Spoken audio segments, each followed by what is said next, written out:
all right, violence-wise, you're not a gangster, but you're operating in almost every way as a gangster at this point. When you go up that hierarchy, you're going to bump heads with gangsters like Sammy the Bull Gravano, underboss of the Gambino crime family. He'd murdered almost 24 people. And his son told me he'd been dispatched one night to kidnap me from a nightclub and take me out to the desert. He told me that later on in prison. I didn't know because I'm still on the drugs at the time. Oh. So when I was sober and I heard that, I'm like, what have you just done for the last 10 years? How could you put yourself in all these dangerous situations? Because you were their competitor at this point. I was and at that point, anything goes. But because I had the protection of the New Mexican Mafia, I'm thinking I can get away with things. How did you get that protection? All right. As I'm rising up in the ecstasy business... Did you ever touch any other drugs? Sorry to interrupt again. Well, as I had 200 people working for me, those people we did build up and deal some other drugs within the club scene as well. But ecstasy was the main thing. That was my trademark product. So you're rising up in that business. So I'm at an apartment party, and it's like in a town called Tempe, near Phoenix, which is like a university town. So the students and clubbers in there smoking weed, doing coke. And I've come to supply some ecstasy. And there's a Mexican-American guy, rugged-looking dude, got the prison tats, and he's come to supply some marijuana and some coke. So we're just bonding and talking. I'm just getting to meet this guy, and he seems pretty cool. He's laid back. He didn't come across as menacing. And then a policeman just walks in. He's like, I can smell the weed. Nobody move. And he's reaching for his radio, and he's about to call it in and have us all arrested.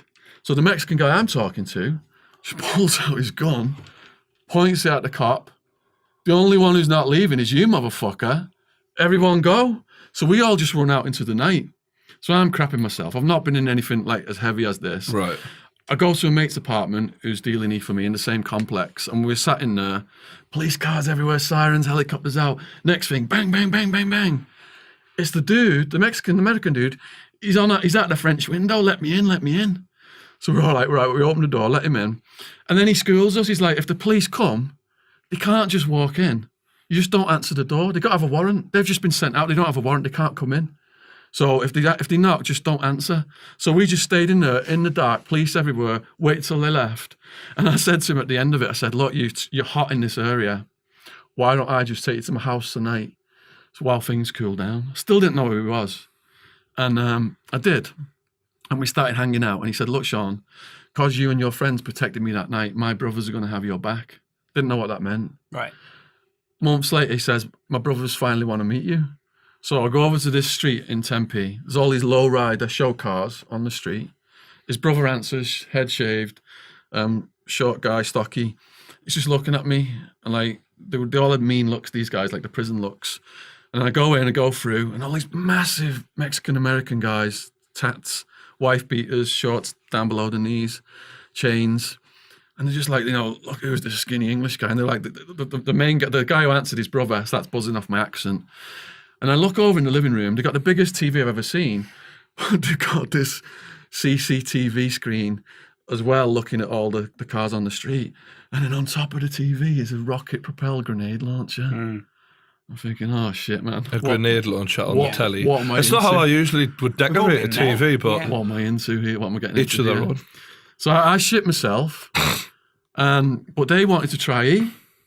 So they're all looking at me. One of them... To be fair, if I would as you, I would have been handing out like fucking Tic Tacs, mate, because it sounds like it would have made them a lot nicer. Yeah, that first night, they tested me that first night. I went in there. One of the biggest ones, he just shoved a bunch of coke in my face and said, snort this. Because if you're not going to snort it, you're a cop or whatever. And I snorted it. And I come to find out later on, he was one of the main killers for that organization, for the New Mexican Mafia. Right. And I didn't know it, and I was dealing with them for a couple of years. And when I took the ecstasy over the first time, they called me back. They said, we've run out of pills, come over. Went over, and they were all smiling and giggling, hugging me and picking me up. This guy's made us feel fucking great. Yeah. Best friend. So it was 2 years later, because the Mexican-American guy who protected from the police, he became one of my protectors. And I took him over to his brother's house a couple of years later. Whole street was blacked out. Police were out with the light ones, directing traffic. And we were all, if we'd have come early, we'd have been part of the raid. The feds had raided them. And it was headline news, showed all the pictures. New Mexican Mafia, most violent, dangerous criminal organization in Arizona, murder for hire, tried to assassinate the head of the prison system, assassinated cops, witnesses, trying to assassinate judges, all this kind of stuff. Wow. I didn't even know until that night. How were you so ignorant to that? How did you? Well, I knew they were heavy because of the rocket-propelled grenade launcher, but I did not know they were called the New Mexican Mafia. Yeah. So people knew I was associated with them, and then that got me protection. And so there were a lot of there wasn't just one gang in this area. There were a lot of rival gangs. The drugs business is split in Arizona between the Mexican-American gang, which is the New Mexican Mafia, who are born in America, and the Mexican gangs out of Mexico. And they're actually at war with each other generally, especially in the prison system. Because the coke and the drugs comes in across the border. Arizona's on the border there, so a lot of it comes in. Massive amounts of money being made. And then you got the Aryan Brotherhood, you got the biker gangs who like manufacture crystal meth on a smaller scale than the Mexicans. Yeah, the biker gangs are the ones who do meth a lot on the... Yeah. And they're also white supremacists. Yes. Right. Yeah. Just checking. Yeah. And so you're in with these guys now. Yeah. That's true. I love that. Just checking. You're in with these guys. You're in with these guys at this point. Got swastikas on them and everything. Yeah. That's what you say to them. It's a dead giveaway usually. You're white supremacists. Okay, just checking. And so you're in with these guys at this point. Yeah. And it's not like you can sort of go, I'd rather go with them. No, once you're in. Once you're in. You're in. Is that right? Yeah, once you're in, you're in. In my naivety, though, I didn't fully understand the magnitude of that yet. Right. As someone who was just getting started in the ecstasy business. Now, you might stand out a little bit in a Mexican group. Yeah. Yeah.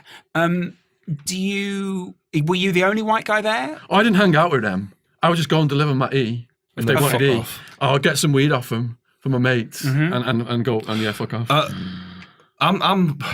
I was hanging out in the I'm rave amazed scene with here. my guys In Arkansas. in Arizona. In Arizona. Yeah, I'm yeah. amazed here that you're a suit and tie multi-millionaire, and for some reason, your greed has ended up with you mixing with people like that. When you were done, you were safe, you were sound, you had enough money to last you the rest of your life. Just keep going the way you are, and because you want to go down this road, you're now getting involved in people who could kill you without thinking, not even giving a fuck, any moment. The sex and drugs was way too exciting for me. Do you know what it is? We can just clip that there because that's it. That's enough for me. I understand. Yeah. It's made it. I understand now. A lad in the 20s, Yeah. testosterone going crazy.